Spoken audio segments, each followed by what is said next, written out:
Salmo 37, a partir do versículo 1, é onde nós vamos ler a palavra do Senhor. Salmo 37, versículo 1. Livro de Salmos, capítulo 37, versículo de número 1.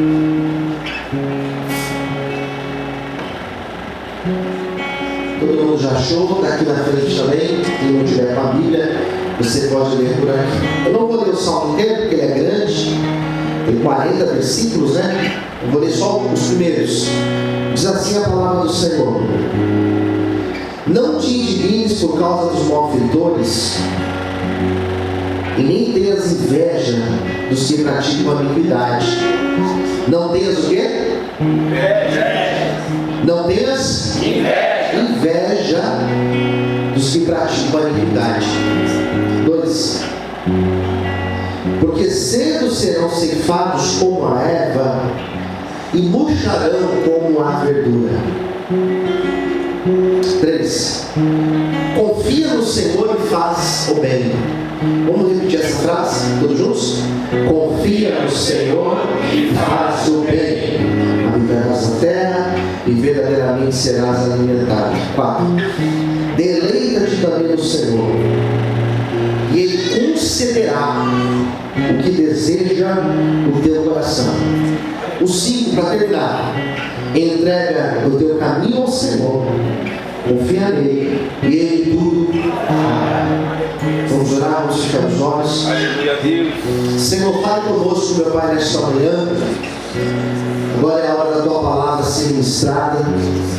Eu me coloco, meu Pai, nas tuas mãos nessa manhã e te peço, meu Pai, fala comigo, fale com a igreja, fale com aqueles que estão assistindo esse culto. O Senhor conhece os pensamentos de todos nós que estamos aqui. Tira agora toda a distração, tudo aquilo que é contrário, Senhor, todo o peso, meu Pai, toda a retaliação, Senhor, sai agora. Eu dou ordem em nome de Jesus. Em nome de Jesus, obreiros, entre em oração, porque o Senhor quer falar nessa manhã, o Senhor quer trazer cura nessa manhã. Fale conosco, Senhor. Abençoe aqueles que estão assistindo esse culto agora, assistindo o vídeo da pregação, meu Pai. Venha conosco, meu Pai, e nos abençoe em nome de Jesus. Amém. Aplaude o Senhor.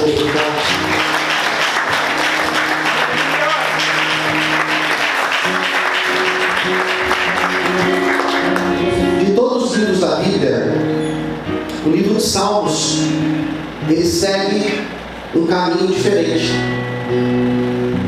Porque quando você lê os livros da Bíblia, você encontra Deus falando com o seu povo, com os seus filhos.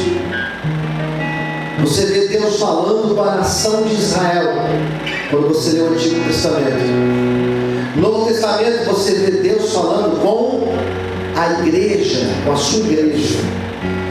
Você encontra Deus falando através da profecia, através das visões, através das histórias que envolviam o povo de Deus. O livro de Salmos, ele tem um caminho inverso. Salmos você encontra a espiritualidade de um povo falando com Deus. Você encontra um povo orando. Você encontra um povo louvando a Deus. Porque Salmos, nós encontramos orações e nós encontramos cânticos ao Senhor. Quem entendeu, diga amém. Amém. Pastor, mas em Salmos tem história? Tem. Salmo tem contexto histórico? Tem. Por isso que às vezes eu vejo pessoas dizendo: é mais fácil pregar Salmo. Não, não é mais fácil pregar Salmo. Porque para você compreender não somente o contexto, mas a espiritualidade que tem o Salmo, é necessário você realmente mergulhar nele, estudar e entender a dinâmica que aquele Salmo está inserido. Não acho que seja tão simples, mas tudo bem. O Salmo 37 é um salmo que é atribuído a Davi. Por que nós dizemos ele é atribuído a Davi? Porque nós não temos a plena convicção que Davi é o autor, o compositor deste salmo. Mas isso também não é tão relevante para a nossa reflexão dessa manhã. Perceba que eu não li o salmo inteiro, eu só li um trecho, o primeiro trecho. Porque nesse primeiro trecho nós temos, nesses 5 versículos que eu li, nós temos um ensinamento profundo para a nossa vida. Para a nossa relação com Deus. Posso ouvir um amém, queridos? Amém. Aos domingos eu tenho falado sobre o relacionamento com Deus. Aos domingos eu tenho tido essa atenção, nesse mês aqui de outubro, de falar sobre esse relacionamento que nós temos com Deus, ou que nós deveríamos ter com Deus. E o Salmo 37 ele vai falar um pouco sobre isso. Nós temos conselhos práticos para a nossa vida. E eu já começo, porque a minha pregação ela vai ser dinâmica nessa manhã, ela vai ser rápida. E eu já começo dizendo para você que o versículo 1, o salmista, ele traz aqui um conselho prático para nós. Qual que é o conselho? Olhe para mim, por favor. Qual foi o conselho que ele deixou aqui? Não te indignes por conta dos malfeitores. E não tenhas, ele vai falar uma palavra, não tenhas, está fraco, não tenhas inveja daqueles que praticam a iniquidade. O salmista está falando de um dos erros, de um dos piores erros que uma pessoa que está na presença de Deus, ela pode cometer. São vários erros, são vários. Mas um dos piores que essa pessoa pode cometer está aqui no versículo 1. Qual é o erro que ele está falando aqui? Você se comparar com o malfeitor. Você se comparar com o ímpio. Você se comparar com aquela pessoa que não tem vida com Deus. E não é apenas você se comparar, mas é você ter inveja dessa pessoa. Quem está entendendo, diga amém. É você olhar, você se comparar, e é você ter inveja. E a inveja, às vezes, ela não é, a pessoa não vai expressar, mas ela carrega dentro dela. Dela olhar para outra pessoa, que às vezes não tem vida com Deus, e ela olha e fala assim: olha, o casamento dele é melhor do que o meu, porque olha lá. E com a rede social, queridos, fica mais difícil ainda.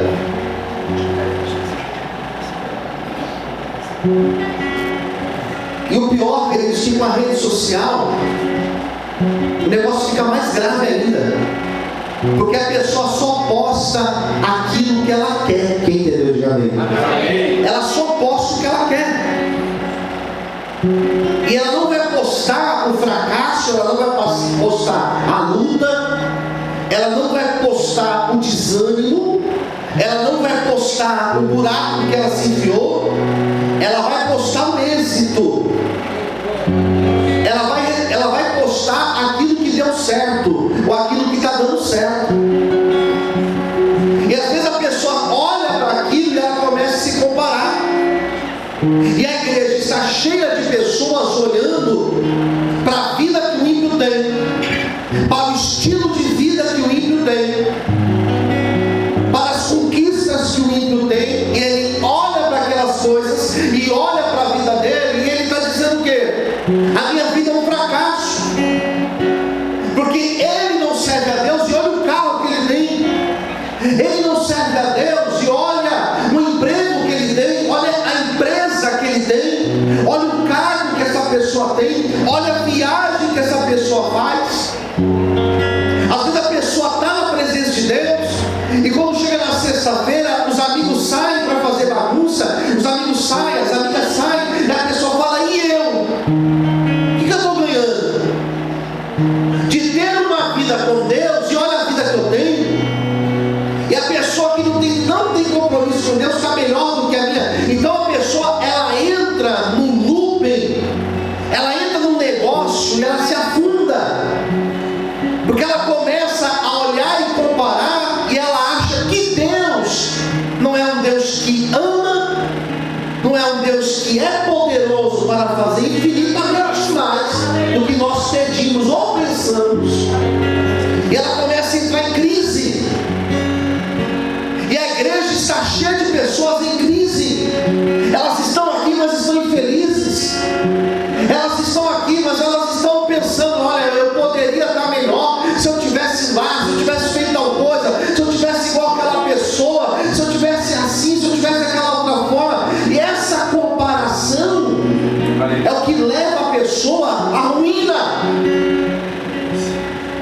Porque ela acha que de qualquer forma ela tem que subir, ela tem que crescer, ela tem que prosperar, ela tem que avançar, e as coisas com Deus não são assim.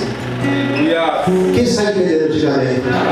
Então o salmista ele começa dizendo: não fique indignado, se comparando com o ímpio, comparando com aquilo que ele tem. Não tenha inveja daqueles que estão ali no teu caminho, que não servem a Deus, e parece que a vida deles está melhor que a de vocês. Não tenha inveja.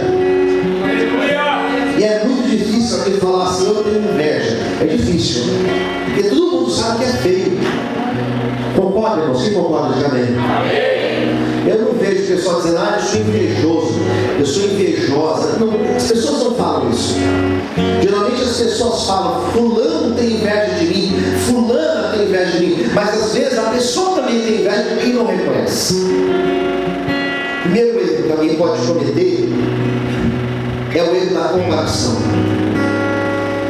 E quando você se compara, você, em primeiro lugar, esquece de ser grato àquilo que Deus já tem feito na tua vida. Em segundo lugar, você esquece que na corrida da vida nós não partimos do mesmo ponto, nós não saímos do mesmo ponto de partida. Glória a Deus. Então eu não posso me comparar com o Felipe, nem o Felipe pode se comparar a mim, porque nós não partimos do mesmo ponto de saída. E ainda que nós tivéssemos partido do mesmo ponto de saída, ainda assim nós não poderíamos nos comparar.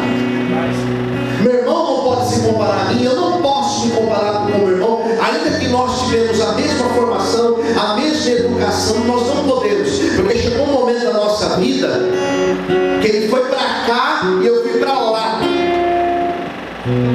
E essa mudança de um para um lado, outro para o outro, mudou totalmente a trajetória da nossa vida. Hoje ele está no lado de lá, eu estou no lado de cá. Mudou por conta das nossas escolhas. Posso dar amém, queridos? Amém. E aqui não é um julgamento, aqui é uma maneira que eu estou expressando para vocês que a gente não pode se comparar, porque nós não partimos dos mesmos pontos. Não te indignes por causa dos malfeitores, não tenhas inveja dos que praticam a iniquidade. Daí vem o versículo de número 2. Eu quero que você pegue a sua Bíblia. Versículo 2 diz assim: porque cedo serão ceifados como a erva e murcharão como a verdura. Versículo 2: porque cedo serão ceifados como a erva e murcharão como a verdura. Sabe com que a vida ela é comparada aqui? A vida é comparada como uma erva. A vida no Salmo 37 ela é comparada como uma verdura.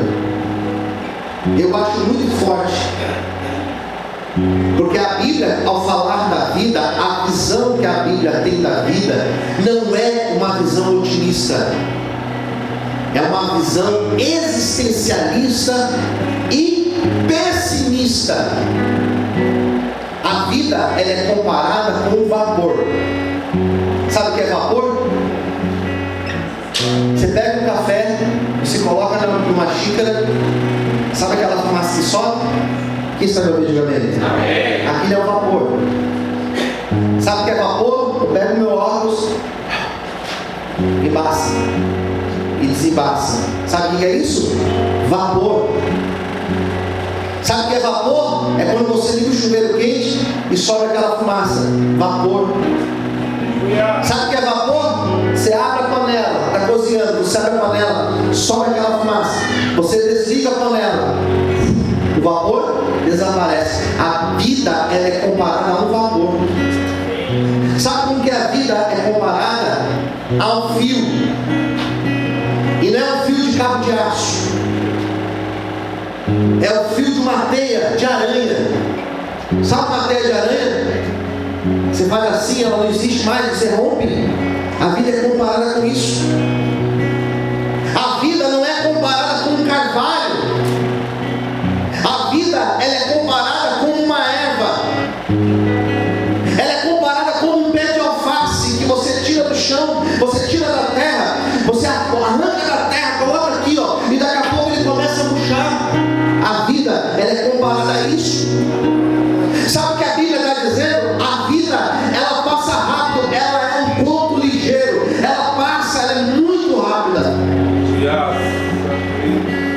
Parece que minha filha nasceu ontem.